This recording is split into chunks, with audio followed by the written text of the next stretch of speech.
BFM Business, BFM Crypto, le club. Amaury de Tonquédec. Bonjour à tous, c'est le club BFM Crypto. Merci d'être avec nous. C'est l'une des plus grandes énigmes de l'ère numérique. Ce soir dans la nuit, l'identité de Satoshi Nakamoto, le ou les créateurs de Bitcoin, sera révélée. C'est en tout cas ce que prétend HBO, qui diffuse ce soir un documentaire sur le sujet à 2h du matin, heure française. Et bien, on en parle tout de suite dans quelques instants. Et puis près de 2 ans après sa faillite, c'est la plateforme FTX qui voit enfin son plan de réorganisation validé par le tribunal. 98% des créanciers devraient être remboursés à près de 120% de la valeur de leur actif. Mais attention au moment de la faillite, en novembre 2022. Et ça ne plaît pas à tout le monde. Et enfin, le géant des des paiements PayPal annonce que les commerçants américains pourront bientôt acheter, détenir et vendre des cryptos. On en parle tout de suite. Pour en parler aujourd'hui, j'ai le plaisir d'accueillir Adli Takalbataï. Bonjour Adli, fondateur de Usual. Lilian Aliaga, bonjour Lilian, journaliste indépendant. Et puis Sébastien Bordry, journaliste BFM Crypto. Bonjour à tous les trois, merci d'être avec nous. Sébastien, on peut commencer par PayPal, je le disais, qui lance une nouvelle fonctionnalité pour les comptes professionnels en rapport donc avec les cryptos. Et oui, l'entreprise de services de paiement PayPal a annoncé que les commerçants américains allaient pouvoir acheter, détenir et vendre des crypto-monnaies directement depuis la plateforme et depuis leur compte professionnel. L'objectif, tout simplement, accroître l'utilité des crypto-monnaies pour des millions de commerçants aux États-Unis. Le Bitcoin, l'Ether ou encore les stablecoins seront acceptés. Cette nouvelle possibilité permettra aux titulaires de comptes professionnels d'envoyer et de recevoir des cryptos entre deux comptes PayPal différents. Elle permettra aussi d'envoyer des cryptos depuis PayPal vers d'autres applications et inversement. PayPal indique vouloir mettre la crypto-monnaie à un seul endroit grâce à cette fonctionnalité. Bon, pour l'instant, ce service est déployé uniquement aux États-Unis et encore pas partout. La fonctionnalité n'est par exemple pas disponible dans l'État de New York en raison des contraintes réglementaires. Bon, et clairement, Sébastien, PayPal n'est pas nouveau dans le secteur des cryptos. C'est pas la première fois qu'ils innovent en la matière. Oui, en effet, PayPal est dans le secteur des cryptos depuis 2020. Il avait permis aux clients d'acheter, de vendre et de détenir des bitcoins directement depuis les portefeuilles en ligne. Cette présence, en fait, elle a permis à la société de devenir la première grande entreprise de technologie financière à adopter les monnaies numériques pour les paiements et les transferts. En août 2023, le groupe américain avait même lancé son stablecoin indexé au dollar, le PayPal USD ou le PYUSD. Avec 728 millions de dollars aujourd'hui, la crypto-monnaie fait partie du top 100 des plus grandes crypto-monnaies en termes de capitalisation. Et pour l'anecdote, PayPal s'est servi de son propre stablecoin maison pour la première fois il y a quelques jours. C'était le 23 septembre dernier. L'entreprise a réglé, grâce à ce moyen de paiement, une facture au cabinet d'audit financière et de conseil EY, Ernst & Young. Et PayPal l'a fait savoir. Steve Everett, le directeur du développement et des partenariats stratégiques de PayPal, a indiqué à cette occasion, je cite, que les paiements inter-entreprises sont propices à l'innovation et les monnaies numériques peuvent apporter une valeur supplémentaire dans ces cas d'usage. PayPal, c'est 429 millions d'utilisateurs actifs au deuxième trimestre dans le monde en 2024, dont environ 10 millions en France. Vous l'aurez compris, donc PayPal accélère sa stratégie de développement dans les crypto-monnaies, et avoir un acteur de cette envergure dans le secteur, c'est bon pour l'adoption pour le grand public. Merci Sébastien Bordry. Donc, article à retrouver sur notre site BFM Crypto. Adli Takalbataï. Alors, PayPal, c'est clairement pas un pure player crypto. Non. Qu'est-ce que ça vous inspire? Est-ce qu'il se passe ce développement de PayPal de plus en plus dans les cryptos? Est-ce que clairement ils peuvent rivaliser avec ce qu'on appelle des pure players crypto? Tout d'abord, je dirais que PayPal est dans les cryptos depuis 2014 ou 2015, parce qu'ils avaient déjà acheté, via Braintree, qui est une filiale qu'ils ont, etc. C'est pour dire que les choses mettent du temps à venir, parce que pour le coup, PayPal tourne autour des cryptos ou met des petites mains dans les cryptos depuis quasi 10 ans, j'ai envie de dire. Là, ils ont pris des grandes mesures, en effet, il y a quelques années, en sortant des produits directement crypto. Mais c'est intéressant c'est un bon exemple, PayPal, parce qu'on voit clairement que chez un géant de la sorte, ça peut prendre plus de temps, en quelque sorte, et que le terrain a été préparé depuis pas mal de temps. La seconde chose, c'est sur leur stablecoin. C'est cette dichotomie un peu d'à la fois émettre une nouvelle unité de change duquel ils sont à peu près propriétaires, et en même temps utiliser les autres. Donc c'est intéressant pour eux, parce que ça les situe dans un double business, on va dire, d'hébergeur en quelque sorte de crypto pour les gens, de custodian. Et à la fois, eux développent aussi leur moyen de paiement privilégié, qui serait le PYUSD, et qui leur permet potentiellement de s'affranchir des banques, même si PayPal a des licences bancaires, mais en tout cas, je suis sûr de couper certains frais ou ce genre de choses, de leur point de vue, et d'améliorer leurs résultats, tout en ayant potentiellement des transferts mondiaux où il y a un vrai settlement. Pas comme quand ils font un transfert dans leur propre base de données, ce qui est quand même intéressant. Après, la différence avec un pure player crypto, c'est que le PYUSD, par exemple, il vit sous perfusion. Actuellement, parce que PayPal paye en fait des incentives pour la liquidité du PYUSD sur les réseaux Ethereum et Solana, et notamment beaucoup Solana ces derniers temps. Et dès qu'ils arrêtent, il y a moins de PYUSD. Donc pour l'instant, on ne peut pas dire qu'il y a un vrai usage du PYUSD. Là, à quoi ça sert du coup pour l'instant là, leur but, c'est d'essayer d'exister parce que c'est justement toute la complexité du monde des stablecoins où il y a besoin d'avoir un effet de seuil. Il faut passer les 3 milliards, 5 milliards. Alors PayPal pourrait presque les mettre eux-mêmes, j'ai envie de dire, mais leur but, c'est de créer de l'adoption organique, qu'ils ne soient pas les seuls détenteurs de leur stablecoin. Et c'est là où on peut se poser la question finalement d'une approche pure player versus une approche d'une fintech ou d'une banque qui va être de pousser dans son réseau le stablecoin qu'il crée ou le produit crypto qu'il crée versus le pousser sur la DeFi et puis après aller dans le monde traditionnel. Qu'est-ce qu'ils sont en train de faire là? Vous pensez Adli, PayPal là, ils sont en train d'aller vers quoi en fait? C'est quoi l'idée qu'il y a derrière tout ça? Je pense qu'ils essaient de suivre un peu le chemin de Circle. C'est-à-dire que Circle au tout début, Circle c'est si je veux dire très rapidement, c'est un PayPal raté à l'origine. C'est-à-dire que c'est une appli de paiement entre personnes qui a intégré les cryptos dans sa logique, qui finalement a fait un produit qui est l'USDC, qui finalement a été son produit phare. Donc finalement, c'était pas du tout les stablecoins à la base. Non, Circle. Non, Circle c'est de l'échange, c'est du paiement, c'est une fintech de paiement entre personnes. Donc c'est marrant de voir que finalement Circle c'était un PayPal beaucoup plus jeune. Avec moins parce que ça existait depuis longtemps quand l'USDC a été fait déjà Circle et donc Circle a essayé d'agir dans le paiement, n'a pas réussi, a réussi à s'imposer dans les cryptos, mais en jouant un jeu crypto, c'est-à-dire en étant partenaire de Coinbase, des exchanges, etc. Et après maintenant revient sur le monde traditionnel en essayant d'être un peu le lieu de sortie et d'entrée dans les cryptos parce qu'ils ont connecté toutes les infra bancaires, ils sont en bon rapport avec les régulateurs de tous les pays du monde, etc., etc. Et puis USD, j'ai l'impression essayer de se dire, ça devrait être moi. C'est-à-dire que l'acteur qui faisait du paiement du paiement pour les gens depuis longtemps, c'est moi. J'ai déjà tout le réseau. Je vois pas pourquoi je pourrais pas concurrencer Circle. Je pense que c'est un peu ça l'idée de la part de PayPal, c'est de pas laisser ses parts de marché à un autre adversaire. Alors que pour le coup, je pense ils sont moins là pour piquer des parts de marché à USDT. Et je pense que leurs utilisateurs sont pas les mêmes dans le paiement aussi. Après, j'avoue que j'ai moins de vision sur qui utilise PayPal. Est-ce que c'est très utilisé dans les paiements dans le sud ou autre? Mais j'ai pas l'impression d'avoir vu souvent PayPal comme moyen de paiement dans ce qu'on peut appeler pays émergents ou autres. Là où par contre les stablecoins sont clairement de plus en plus répandus un peu partout. Donc c'est aussi un moyen d'étendre, je pense, leur cible. Très intéressant cette stratégie de PayPal, voilà, notamment décryptée par Adli Takalbataï. Mais la question du jour, messieurs, voilà, j'aimerais un peu avoir votre avis à tous les trois. Ça fait beaucoup parler sur les réseaux, etc. C'est allons-nous avoir l'identité du créateur du Bitcoin ce soir, le ou les fameux Satoshi Nakamoto. Je le rappelle, c'est HBO qui diffuse un documentaire ce soir à 2h du matin, heure française, et HBO prétend tout simplement avoir l'identité du fondateur de Bitcoin. Lilian, j'aimerais avoir votre avis là-dessus.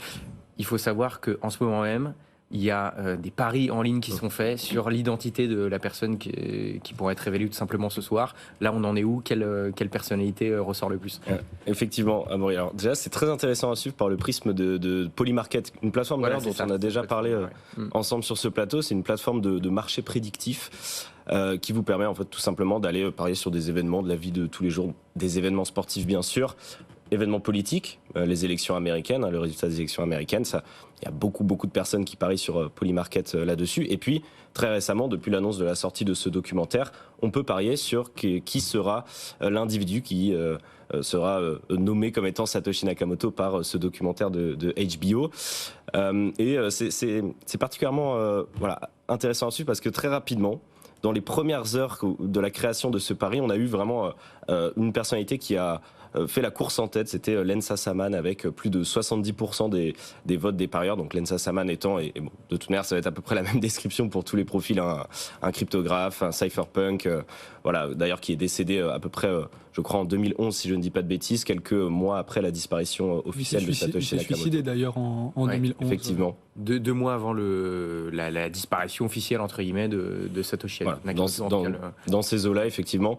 Donc, parce que je pense qu'au départ, les personnes pensaient qu'on parlait vraiment de qui est potentiellement Satoshi Nakamoto. Et puis rapidement, on a compris qu'en fait, il y avait une vraie différence entre qui est Satoshi Nakamoto et qui va être désigné par le documentaire comme étant Satoshi Nakamoto. Et donc, petit à petit, voilà, ça s'est équilibré. On a eu quelques individus qui sont repassés devant, Adam Back et Nick Szabo, notamment parce que, tout simplement, le producteur du documentaire a expliqué que son argument qui expliquait pourquoi est-ce qu'il pense avoir trouvé la bonne personne, c'est qu'il avait confronté, tout simplement, il l'avait interviewé. Lensa Saman étant décédé et Hal Finney, autre profil intéressant, étant lui aussi décédé. Bon, évidemment, ils sortent de l'équation. En tout cas, le grand gagnant là, à l'heure actuelle, sur Polymarket vis-à-vis de ce sondage, c'est à plus de 50% le fait qu'on n'aura aucune révélation ou qu'on aura un groupe de personnes qui va être désigné. Donc en fait, qu'on apprendra grosso modo rien de plus que ce qu'on savait déjà.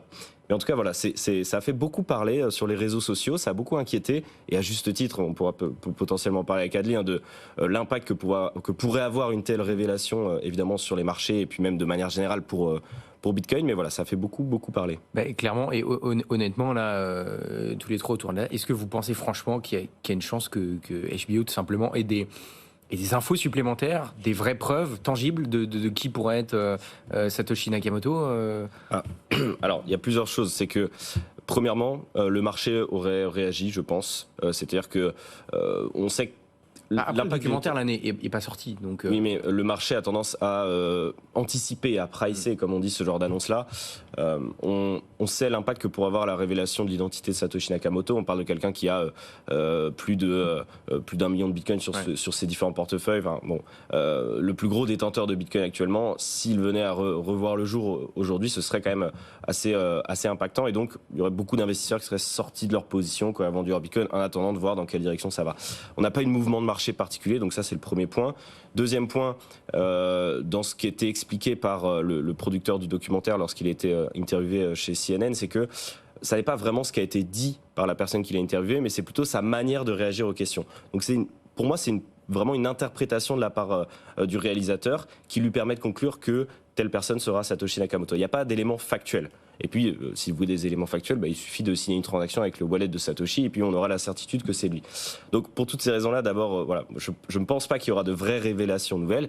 De toute manière, ça fait plus de 10 ans que des centaines et des centaines de personnes cherchent à savoir ça. Je pense à Dick comme moi ou tous ceux qui sont un peu passionnés par Bitcoin. On a aussi essayé de faire nos propres recherches. Puis à un moment donné, on s'est rendu compte qu'en fait, finalement, c'était très bien comme c'était. D'ailleurs, Adam Back, l'une des personnes qui est dans la shortlist des potentiels Satoshi Nakamoto, a tweeté hier pour dire « Nous ne savons pas qui est Satoshi et c'est tant mieux ».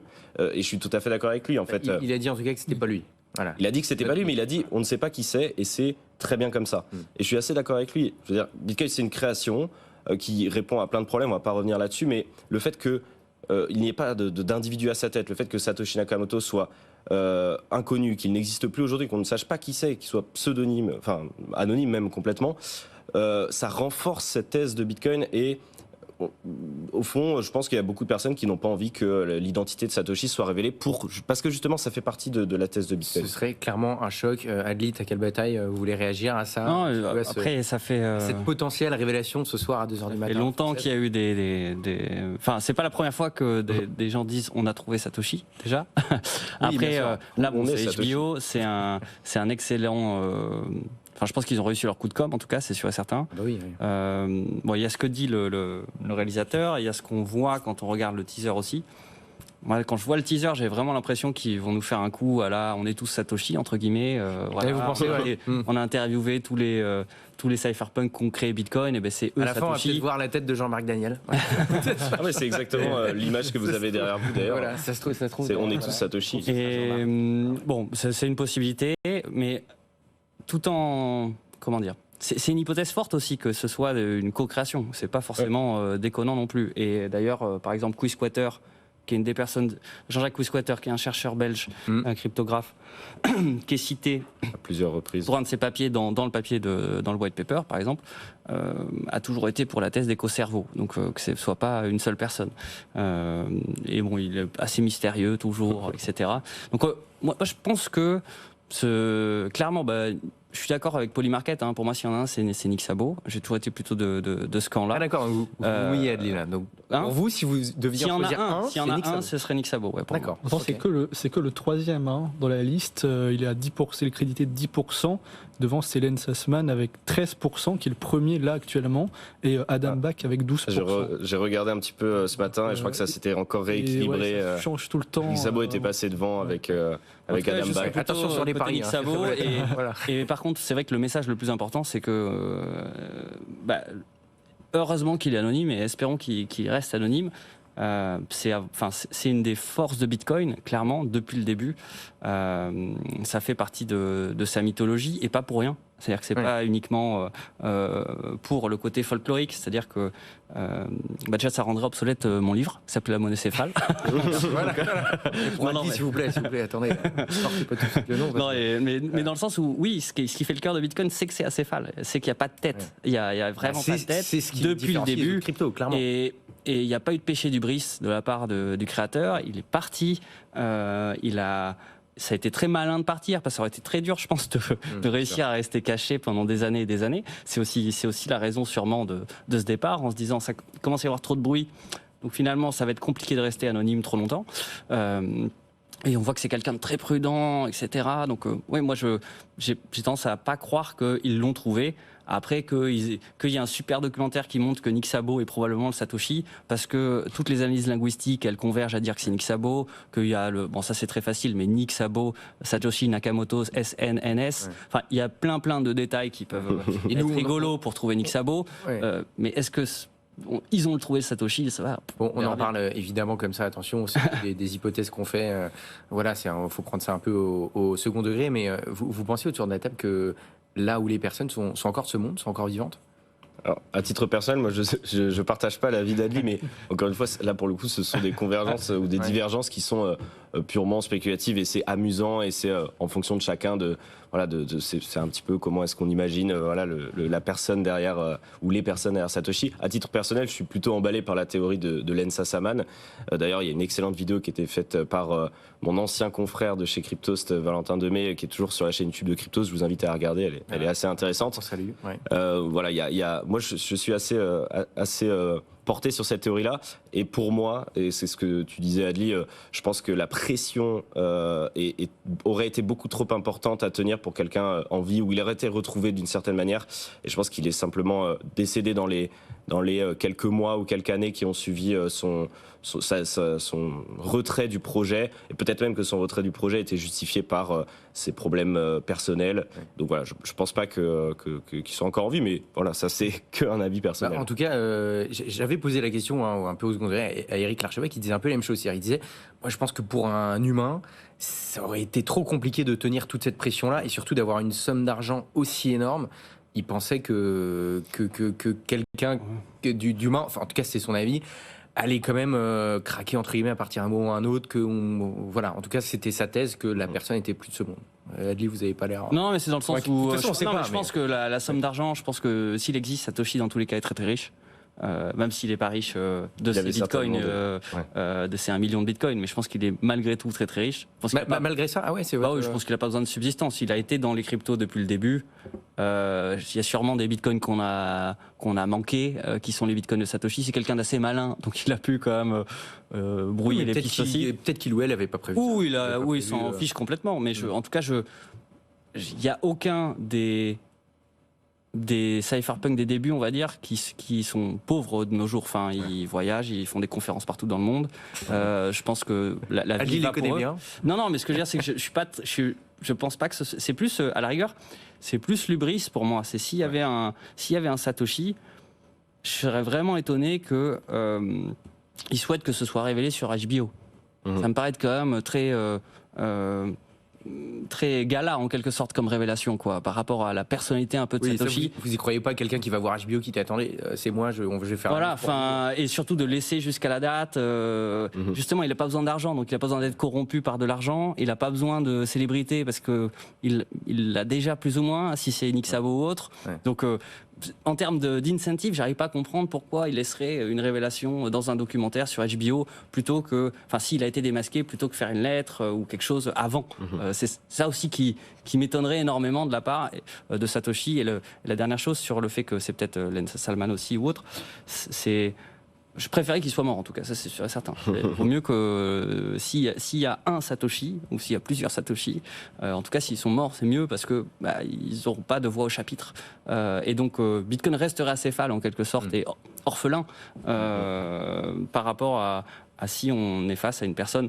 Mais j'espère que ça ne va pas attirer surtout des pépins à celui qui sera révélé, étant le Satoshi le plus probable, même si finalement c'est juste qu'il y a un documentaire qui a été fait sur le travail que vous avez déjà fait, que plein de journalistes crypto ont déjà fait sur qui est Satoshi, quoi. Bon, de toute façon, réponse ce soir à 2h du matin à la française, on verra bien, on verra comment les marchés réagissent potentiellement à cette annonce. Pour finir, Adli, FTX, voilà, 2 ans après la faillite, il y a un plan de relance qui prévoit le remboursement de 98% des créanciers qui devraient recevoir environ à peu près 120% de leur réclamation dans un délai de 60 jours après l'entrée en vigueur du plan, dont l'annonce devrait arriver prochainement. Mais la valeur des actifs, c'est au moment du 11 novembre 2022. Au moment de la faillite de FTX. Je rappelle qu'à ce moment-là, le Bitcoin était autour des 16 000 $ et qu'à l'instant où on se parle, on est autour des 63 000. Donc ça arrange pas forcément tout le monde. Vous avez tout résumé, Amaury. J'ai plus grand-chose à raconter. Non, alors je dis sur le Bitcoin, mais il y a certaines cryptos qui à l'époque étaient plus hautes qu'aujourd'hui. J'hésitais à en parler. Non, effectivement, je précise quelque chose quand même, c'est que on a eu cette information-là par l'équipe qui a repris le FTX et qui est en charge du redressement de l'entreprise, puisque c'est le tribunal des faillites des États-Unis, de New York, qui a donné l'approbation dans ce plan de relance, un plan qui, comme vous l'avez expliqué, permettrait de rembourser tous les créanciers, donc quasiment la totalité, à hauteur de 119%, ce qui peut ressembler à un cadeau, qui n'en est pas forcément un, parce que effectivement, comme vous l'avez dit, alors j'ai noté, je crois que le Bitcoin était à 16 800 $, il y a 63 000 $ aujourd'hui, donc c'est quand même 25% de sa valeur. Pour Solana, c'est encore pire, on est à 11% de la valeur, donc c'est énorme. Pour d'autres cryptos, notamment par exemple Atom de Cosmos, on a divisé par 2 depuis, donc c'est plutôt une bonne nouvelle, mais bon, je pense pas que les investisseurs le prennent de cet angle-là. En revanche, l'autre petit souci, c'est que vous serez, toutes les personnes concernées, remboursées en monnaie fiduciaire, puisque FTX a vendu ses avoirs en crypto, ses avoirs dans des entreprises, ses parts du Grayscale Bitcoin Trust pour pouvoir accumuler des dollars, 15 milliards de dollars à peu près. On sera remboursé en dollars, en euros, en fonction de notre pays d'origine. Et évidemment, ça veut dire qu'on est potentiellement sujet à l'imposition. L'année prochaine, il ne faudra pas oublier de déclarer ça, parce que c'est une conversion crypto tout fiat. Évidemment, merci de rappeler. Il reste quelques secondes très rapidement. En fait, vu qu'on est remboursé que les créanciers, en tout cas de FTX, sera remboursés en monnaie fiat, ça veut dire que théoriquement, certaines personnes peuvent être aussi tentées de réinjecter l'argent sur les marchés. Et donc, ça ne ferait pas forcément baisser les marchés de recevoir cet argent-là. D'autant plus que même s'ils étaient remboursés en crypto, de toute façon, c'est... À l'inverse pour la plupart des Gox, cryptos, c'est... La valeur est inférieure à ce qu'elle est aujourd'hui. Donc. À l'inverse de Mt. Gox, qui était il y a quelques mois maintenant, là on parle de remboursement en dollars, et donc on a potentiellement 15 milliards de dollars qui pourraient retourner sur le marché crypto, ce qui est, je pense, une plutôt bonne nouvelle. Donc on verra en tout cas l'impact que ça aura et comment se comporteront les investisseurs.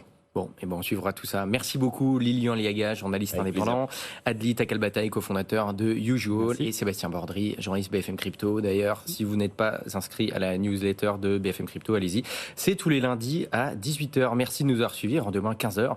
Rendez-vous demain 15h pour faire le point un petit peu sur ce documentaire HBO, notamment. BFM Business, BFM Crypto, le club.